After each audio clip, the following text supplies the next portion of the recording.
سێمین فێستیڤاڵی کشتوکاڵیە لە ئیدارەی سۆران.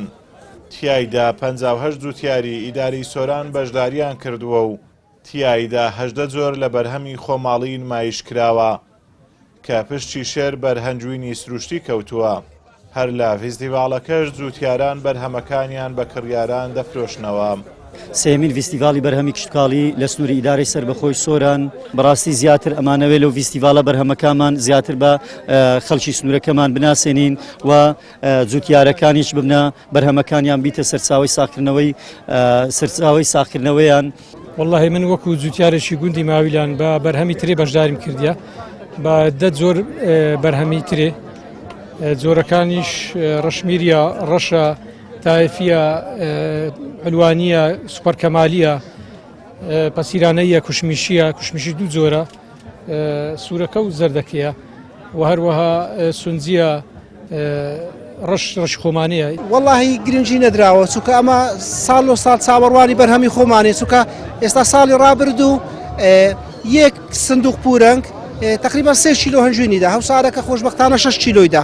ئەمە چامان لە دەستی خۆوە، یعنی بڕوا بکە ئەو پیشانگانە باشە، تۆزەکە ناسرێ، یعنی خەڵک لە نێزیکەوە هەشیارە بیتەوە لە دەستی یەکەمەوە بەرهەمی خۆماڵی ئەبینیت و کشتوکاڵ سەرچاوەیەکی سەرەکیە بۆ داهات و هۆکارە بۆ بەرەوپێشچوونی وڵات. بەڵام لە هەرێمی کوردستان گرنگی بە جوتیاران نادرێ و ئەوەی کردویانە بە ڕەنجی شانی خۆیانە. هەر ئەمەشە وای کردووە هەرێمی کوردستان پشت بە بەرهەمی دەرەوە ببەستێ. خاچ کوردستان زۆر بە پیت و بەرە بکەتە، جا هەر شوێنە و لە بەروبوومەچی بە پیت و بەرەکەتە. ئێستا ماویلیان وەکو ڕەشمیری لە هیچ شوێنێکی ڕەشمیری و چی ڕەشمیری ماویلیان نییە. بەڕاستی هەناریش ئاوە، هەر شوێنێک ئاوی هەبی هەناری چاچی لێ دەرەچی. ئێمەش لەسەر و بارینە چۆم بە بکن ماڵندادێ و هەنارەکەن باشە لە خوای بە زیادیبی، هەنجیرن باشە، هەرمێن باشە، جیزن باشە، ئەو بەروبوومان هەموو هەیە. زۆر پێویستە کەرتی کشتوکاڵ بەرەو پێش بچی، جوتیار دامی بکرێ، یارمەتی بدرێ، ساڵانە دەرمانی بدرێتێ، مەسەلەن چی پێویستە هاوکاری بکرێ. پێویستە زیاتر پەرە بە بەرهەمی کشتوکاڵ بدرێت بۆ ئەوەی دوورمی لە بەرهەمی دەرەچی. داواکارچین لە حکوومەت کە هاوکاری فەلاحەکان بکە بۆ ئەوەی بەرهەمی خۆماڵی زیاد بکە و یعنی پێویست نەکە هاوردە بکرێت. جوتیار کۆمەڵک کێشە و گیر و گرفتی هەیە کە ناتوانانی بەتەواوەتی پشت بەو داهاتەی بەستی کە لە ڕێگای مەسەلەن کشتوکاڵکردنەوە دەستی دەکەوی.